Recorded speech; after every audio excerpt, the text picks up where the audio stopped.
Live from Latrobe Motorsports Studios, this is Ride Along with Howie, from the fast half-mile track at Latrobe Speedway, where it's grassroots racing at its finest. Here's Howie. Race fans, who's ready to go for a ride? It's Ride Along with Howie, sponsored by S&B Promotion, Latrobe Speedway, and Joe's Body Shop and Towing. First in the passenger seat, we're going to have a gentleman who had multiple wins this year. They call him Mr. July because that's when he starts his winning. July. The pilot of the Seal Tight Hodge transmission, car number 14, Mr. Braeden Dillenger. Braeden, welcome to Ride Along. Hey, I thank you for having me, Howie. Hey, thanks for going for a ride. This upcoming weekend, the Rick Frazee Memorial, and you're a second half of the season type of guy. Normally, the first half you're feeling your way around, and then when July rolls around, that's when the Jeff Dillinger, Joe Zielinski car number 14 starts winning, and that was the trend there. Picked up a lot of big wins down at Latrobe, but how big would it be to get that $5,000 this Saturday night at Latrobe Speedway? Oh, it definitely would be big for us. I mean, there's gonna be a lot of good cars there this weekend, and I mean it's a great race for a great family. Rick was a really good guy. I know it would personally mean a lot to me to, have a good weekend and hopefully win this weekend. It would definitely help out our race team a lot. Just got to see what the good Lord has in store for us. And you've actually started racing about the same time Ryan did up at Roaring Knob, and you guys moved up together, and you've actually even went racing together. Last year, you and your went with Ryan down to Charlotte to go racing. So more than just competitors, you guys are actually friends on and off the track. Oh, yeah, for sure. Me and Ryan are good buddies. I mean, if I'm not racing, I definitely try to go lend him a hand. And I know he's really busy with racing and trucking, and sometimes he'll come and give me a hand. And, there's a lot more, than just racing. Friends and family mean a lot. I mean. Now, Braeden, you're a second generational driver. Your dad used to race the 4-cylinders and the pro stocks. And he was actually a crew member for Josh Richards on the World of Outlaw team. You started racing probably about, 16 years ago? You started with the go-karts? I think more than that. Our first season was 2005. So, yeah, I guess right around 16, 17. 17, years. Okay. Yeah, we definitely race a lot. And, I mean, it's all we've ever done as a family. I mean, I think my dad got involved with racing, heck, when he was 8, 9 years old, I believe. So, I mean, it's all our family really knows. And you started out with the go-karts. You ran those for about, what would you say, about 5, 6 years? Yeah, around there. And then you graduated into the mod lights. And what was that like? Mod lights really helped me a lot. They are really hard to drive. It's a really competitive class, especially years ago. I'd say it's the closest thing you can get to a super late model between power to weight to horsepower ratio. And they're really hard handling cars. They're a very small wheelbase cars, so they're very jumpy, right? Yes, very touchy, and I really think that helped me a lot as far as being smooth in these bigger cars. And you guys are all relatively. It's not a crate motor, but they're engine rules that you guys are all relatively running the same style motor. Am I correct on that? Yeah. There was 3 engine packages you could go with. We had to weigh different weights and like different things you're allowed to do to them as far as rules wise. So I mean, it was pretty even. It wasn't like you were getting really outmotored. So it's all on the driver with them things, really. I mean, because there's guys out there that had stock motors running against $15,000 built motors and running really well. What were you running? Were you running the stock motor or the built? No, I was like kind of in between. It was called a spec motor. Uh, yeah, a bigger motor probably would have helped, but at the same time, it's just a small wheelbase, small tire car. Just trying to hook things up is tough. And one thing we also have to keep in mind, when you were running the mod lights, you were probably started those about 12. Yeah, 12, 12 years old. So it's not Right. like you could go, I'm sorry, what? Yeah, 12 I was racing against all older adults that, ran in things for years. And it's not like you could go and pull up on your street experience because, heck, you were 4 years away before even getting your street license, and you had some success with the mod lights. Tell us about your mod light career. Started off racing them, I was about 12 years old at Deerfield in like a junior class they had. They ran smaller motors and like the bigger open mod lights. I ran them for a couple of years, and we started to venture off with the small motor, going to bigger tracks racing against guys with bigger motors. And finally, we decided, hey, we're going to put a bigger motor in this thing and go run against the big guys. And we had some decent success. Was running good, so we went and ran their national tour they had then. And I think we fared out third in the points in that deal. It's just with them things, you crank them motors so hard, so many RPMs. It was just like we went through too many motors. They're unreliable, and that's when we got to talking, and it just made more sense for us to move up to a crate late model. And your dad, who at that point was your car owner and your crew chief, but he was also working with some local drivers, like one name jumps out with Bobby Lake Motorsports and Doug Horton. Yeah. So it just made more sense to us because my dad knew more about them, and we had all of our friends ran them, all my dad's buddies, and just the information line. And like I said, like the cost of motors, it just made more sense for us to move up.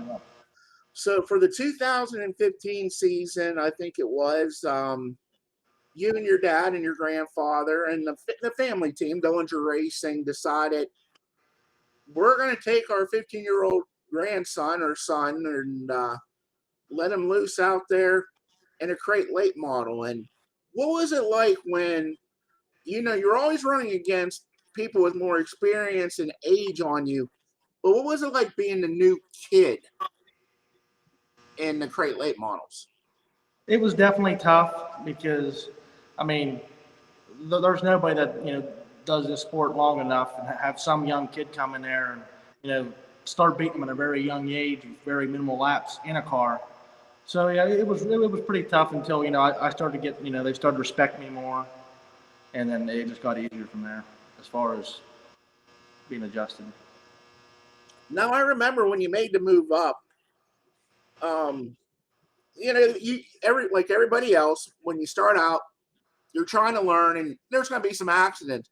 But one thing that you and your dad I respected was if you were in that accident, you walked down and your dad didn't make you do it, and he didn't come with you, but you go down and talk to that driver and say, "Hey, look, man, I'm sorry," and that definitely got the respect of a lot of drivers in your favor. Yeah, that's just something really anybody should do. Because these things, there's a lot of time and money in these cars, and you're going to have accidents, and it's just the right thing to do. Now, when you guys did that, your dad, we mentioned earlier, used to be on the crew chief at one point for Josh Richards when he was running World of Outlaws.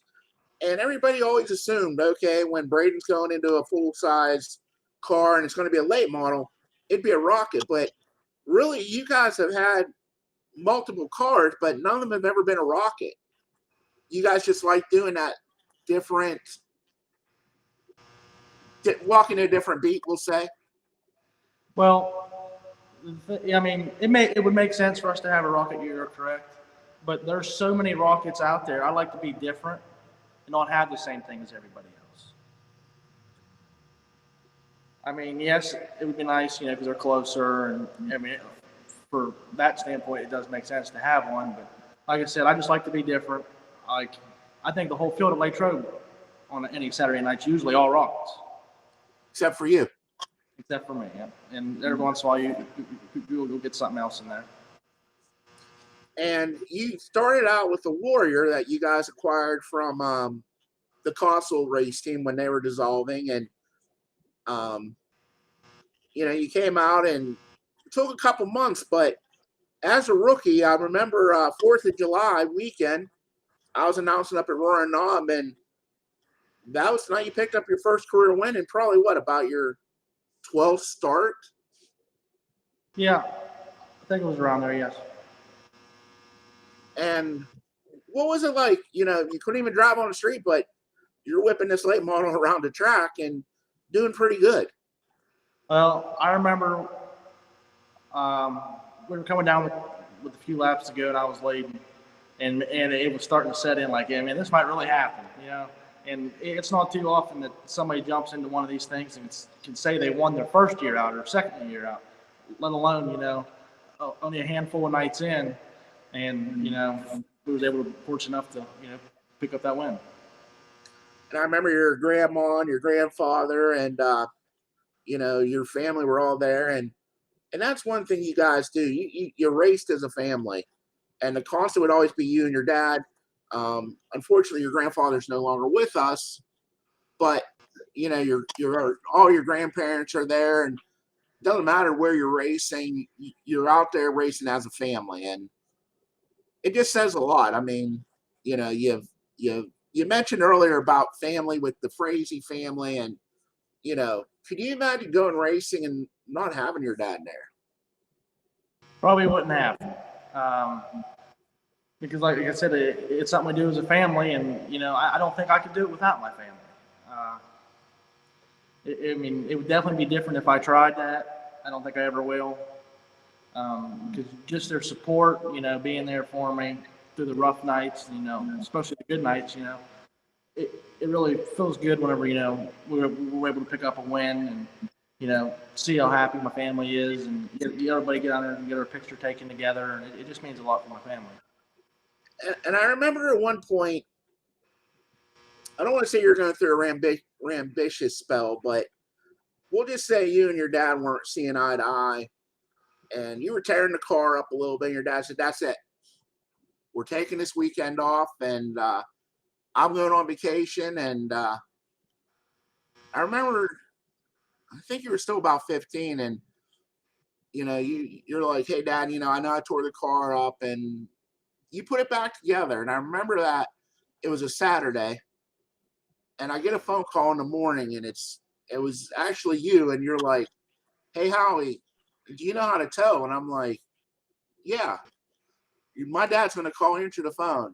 And your dad called, and he was on vacation. And he's like, Braeden busted his butt and got that car back together.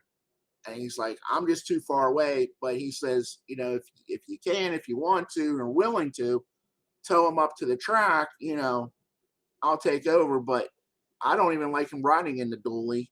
Do not let him drive the dually. And I actually took you racing one time, and it was kind of cool. It was an adventure getting there. There was ducks coming at us at one point, but the one thing everybody thinks, okay, here's this young kid and he's racing and spoiled brat, get everything handed to him. But people don't realize, your dad's old school, and I'm sure he's not afraid of CYS, but I'm sure as a kid, if you got out of line, you probably got your butt spanked a couple times, and but look at the person that made you into today. Oh yeah, like I said, I can't thank my dad enough for all he does and still continues to do. I know I'm hard to deal with sometimes. I'm like all drivers are. Like there's some nights, we might not see eye to eye on things. Sometimes it's the car, sometimes it's me. But at the end of the day, we go there to have fun, but we like to be successful when we go there. And for the career, what are you looking at? About 30, 35 crate wins? Yeah, I'm gonna say around there. Might be a little bit more. I'm not sure. I got the total all figured out. I can't remember the top of my head. I know we've been very fortunate and a lot of luck. You say a lot of luck, but you make your own luck. And what I mean by that is, one thing that people might not be aware of is you're a two-time fast track weekly point champion. And to win a one championship, and you're racing against people all over I guess the East Coast, you would say, from Florida up through Pennsylvania. And, what's it like when you're racing in a series like the Fast Track or even the Rush, where you're racing against drivers who you're all battling for the same championship, but you're not racing against each other? It's definitely hard. See, I'm not point racing anymore because racing for points, you race different. Like it's hard. Like I race to win races, and whenever you're point racing against them quality guys, you're not going to win every week. Or it's harder. So like that deal, you got to be consistent. You just got to be consistent, and it's really tough. I mean, it wears you out. And then I guess it was late last year, you guys kind of teamed up with Joe Zielinski in the Seal Tight race team number 58. And you ran his car at Lernerville at the Stampede. And then over the winter, you guys had a plan, and it was to take you up into a super late model. And earlier this year, you guys debuted that car that's sitting behind you to your right as a super late model. And I remember you made your super late model debut in your car. You drove one race last year for Bobby Lake Motorsports, and you picked up a heat race win. But this was different. This was doing it again with the family team. And the first night out, I remember down at Tyler County Speedway, just new car struggles and new division. And, you did okay in the heat. You're going out ninth for the feature. And I was down there for that race. And I remember, I know your dad, and he kind of stands across from me from the track. And you guys went green, and within 3 laps, you were up in second spot. And I just remember looking at your dad shaking his head. And I went to him after the race. I said, Jeff, why were you shaking your head? Just in this, something wrong? And he goes, disbelief. And I'm like, disbelief in what? He goes, Braeden drove on old tires up in the second. He said, the sad part is I had new tires in the trailer, but, starting ninth, me and him talked, and Tanner, who's also on the crew, and whoever else was there that night, just made the decision. And you know what? We don't know how this is going to end up. Let's just let him go out there and try to get 25 laps, and we're hoping for a top 10, and then you come home second. What was that like? I mean, well, I wish we had put the new tires on because it might have been a different outcome. But yeah, I mean, it was definitely it was crazy. I mean, when I got to second, I'm like, oh my God, we might win our first night out in super late model. My own stuff. I mean, it was definitely a really, really good night. And you finished second to a former national champion in the the one Rusty.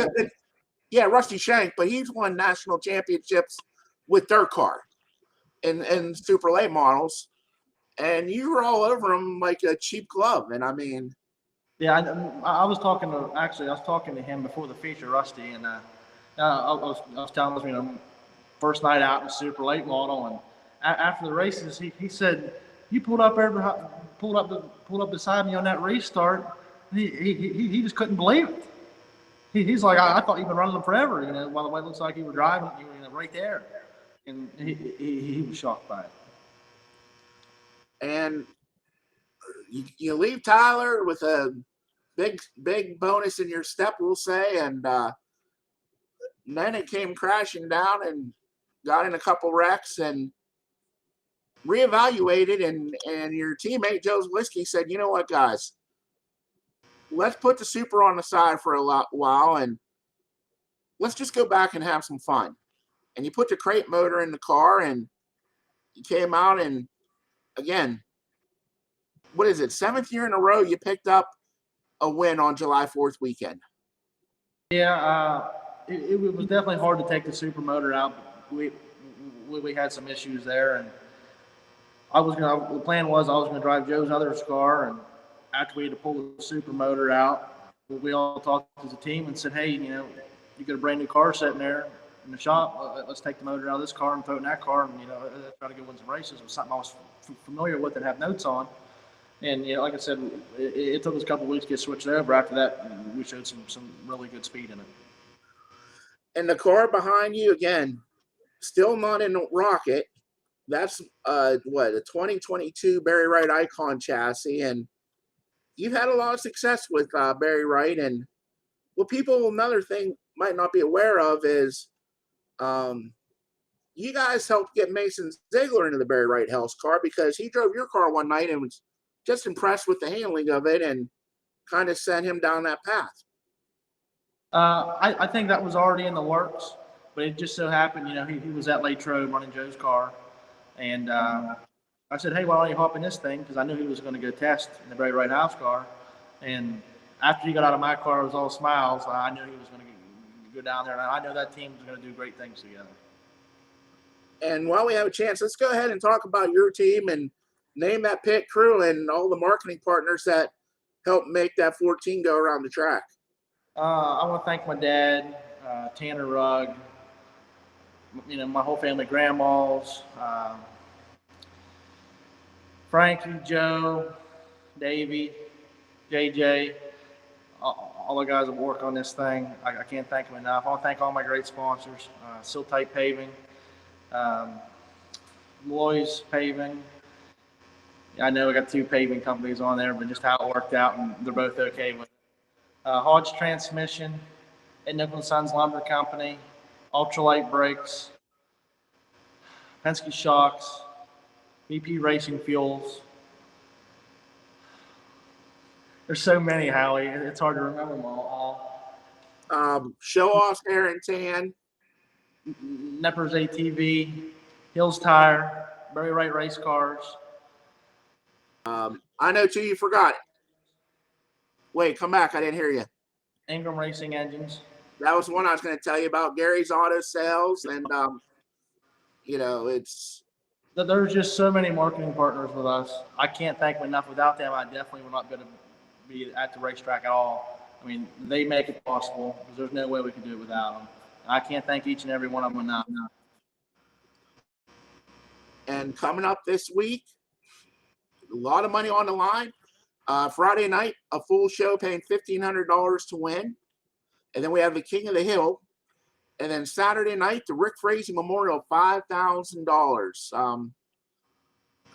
Going into this weekend, Braeden, who do you think your toughest competition is? And give me, and I have 2 more questions for you after that. Okay. Definitely Ryan Frazee, of course. It would be cool if hopefully I win, but it'd be cool if not, if he won it. I mean, that'd be good for his family. But Mike Dritsky, Clay Coatman, John Over. There should be some outsiders coming in. I don't know who they are yet. But I think really anybody at Latrobe has a shot at winning it. And next question I have, number 14, where did that come from? Well, that's what my dad always ran. It's actually his birthday is where it came from. Okay. It was born on April 14th, so that's where it came from. Race fans, next to go for a ride is the pilot of the Siltype, Style Marine and Maintenance, Latrobe Pool Hall, car number 58, the driver, Joe Zielinski. Joe, welcome to Ride Along. Thanks, Howie. Hey, Joe, on behalf of all the drivers, the fans, SMB Promotion, I want to thank you personally for all that you do to keep racing going at Latrobe. You and your team and your company are one of the first to always come up and offer any way you can. A prime example of that is this week you wanted to make sure that we had the old Fall Fest party atmosphere, and you and your company, you're sponsoring the cornhole tournament.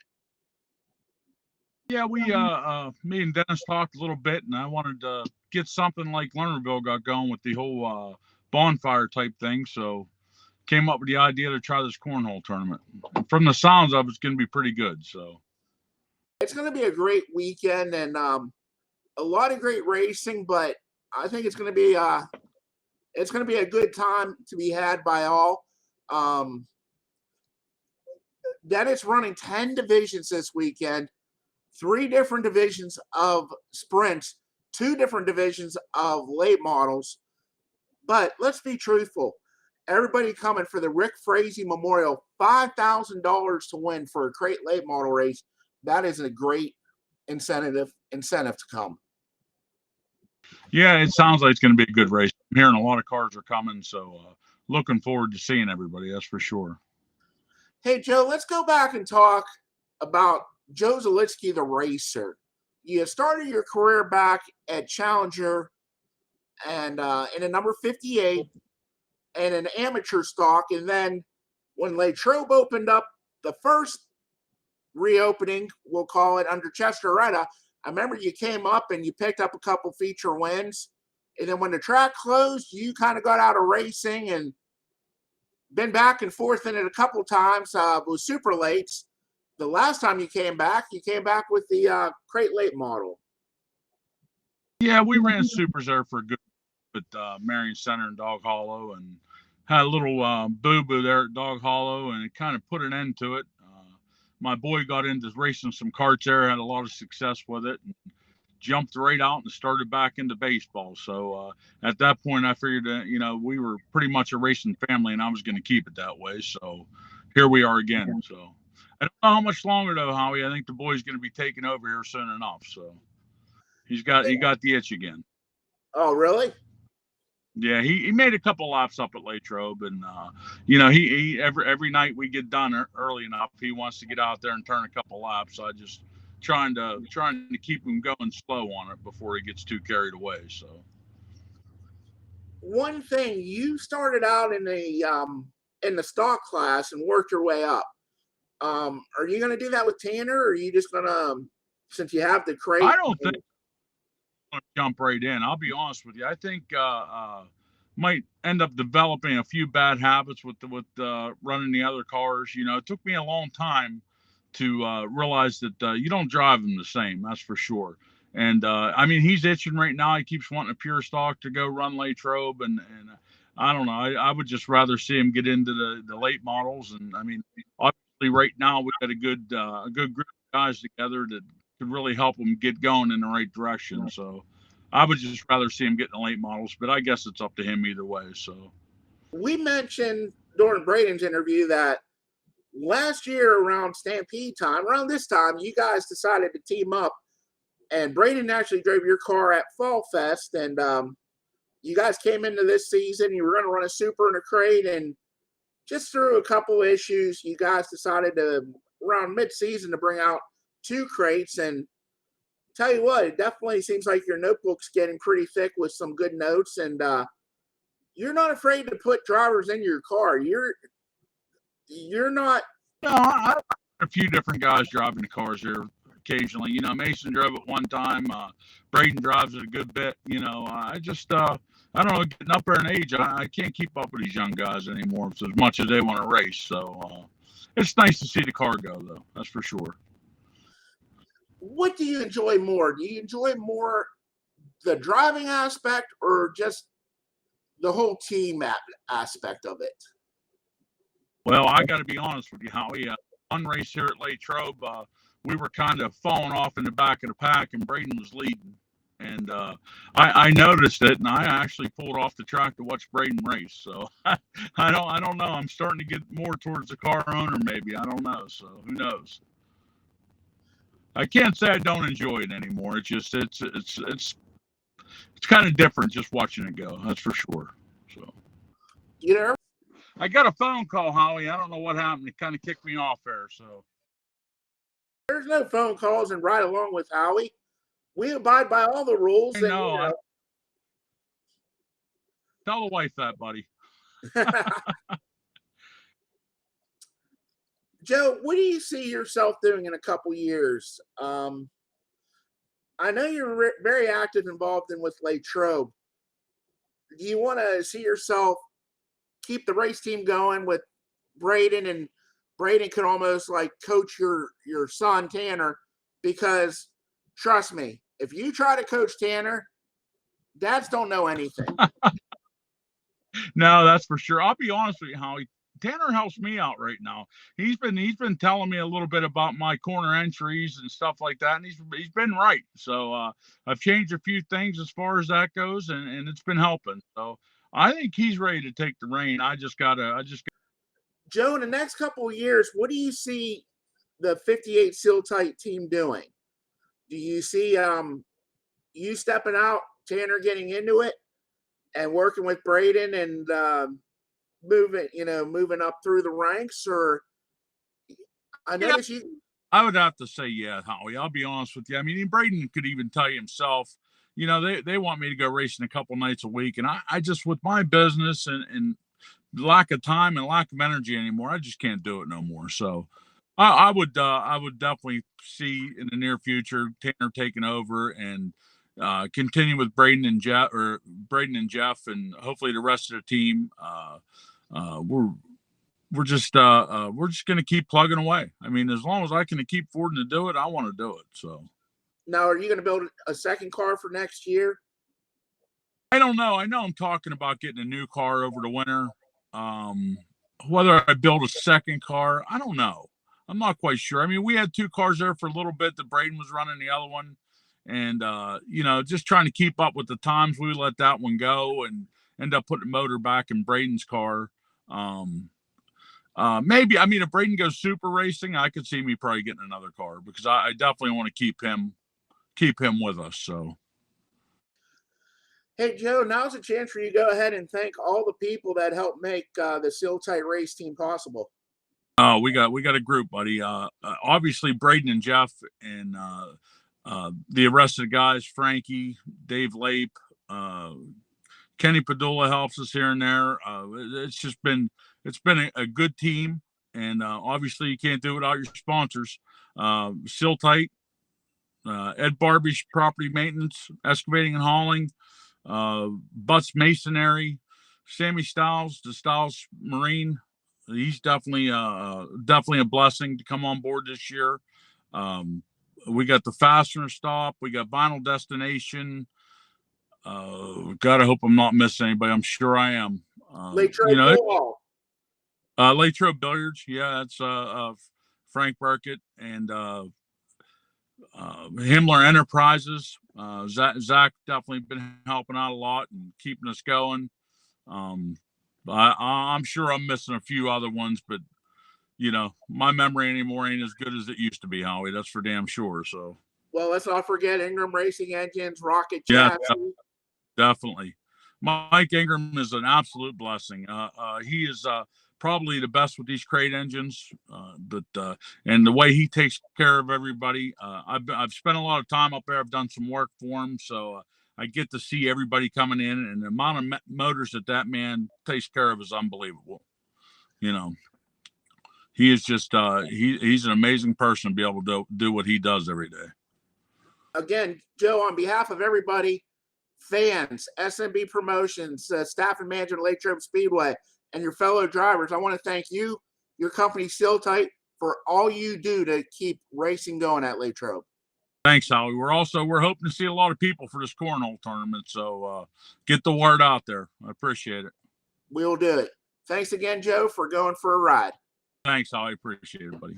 Hey, race fans, while I have a second, I want to mention, I want to dedicate this episode of Ride Along to Rick Eshelman, the announcer with the World of Outlaw late models.